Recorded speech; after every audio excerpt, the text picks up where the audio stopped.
il y a une différence entre visibilité et notoriété. Pour un entrepreneur, c'est facile d'être visible. Avant, il larguait des milliers de prospectus dans les rues. Aujourd'hui, il largue des milliers d'euros en pub sur les réseaux sociaux. Certains se payent même le luxe de quelques affiches dans le métro, voire d'une pub à la télé. En faisant ça, on a la certitude que notre marque va être vue par des millions de personnes. Mais va-t-elle être comprise? Tu ne veux pas seulement que les gens connaissent ton logo ou retiennent la musique de ton spot pub. Ce que tu veux, c'est que les gens comprennent ce que ton produit peut leur apporter. La notoriété, c'est ça.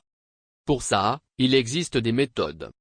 Elle ne nécessite pas de dépenser beaucoup d'argent en publicité, mais de se démarquer par son discours, et de laisser son public faire sa promotion à sa place. En voici une. Dans tous les marchés, il y a des idées populaires, acceptées par tous, que personne ne remet en cause. Regarde dans ton marché. Qu'est-ce que tout le monde a accepté depuis longtemps? Quelles sont les bonnes pratiques ou les idées reçues que personne n'ose remettre en cause? Parmi ces idées populaires, il y a des chances que certaines d'entre elles soient fausses. Ou qu'il existe simplement une meilleure façon de faire. Ou une façon plus adaptée au public que tu vises. En 2004, il y avait une idée persistante dans le monde de la musculation. Tout le monde pensait qu'il était quasi impossible de prendre du muscle sans soulever de la fonte. Puis Olivier Lafay est arrivé, et a lancé sa propre méthode de musculation. Une méthode au poids du corps, sans aucun matériel.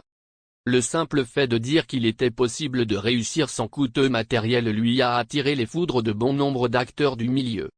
Sa méthode avait des avantages non négligeables, elle ne coûtait pas cher, pouvait être suivie n'importe où, ne nécessitait pas de salle de sport et pouvait être suivie à n'importe quel âge. Mieux que ça, elle fonctionnait. Sans aucune publicité, son livre s'est hissé à la première place des ventes dans sa catégorie. Près de 20 ans après, il continue à se vendre et obtient plus de 1600 avis sur Amazon.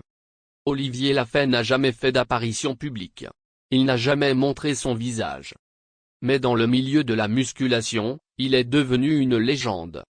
Parfois, il suffit d'un peu de courage. Oser montrer ce qui ne va pas dans les idées acceptées par tous.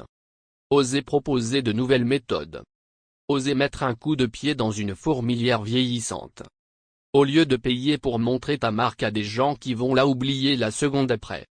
Réfléchis.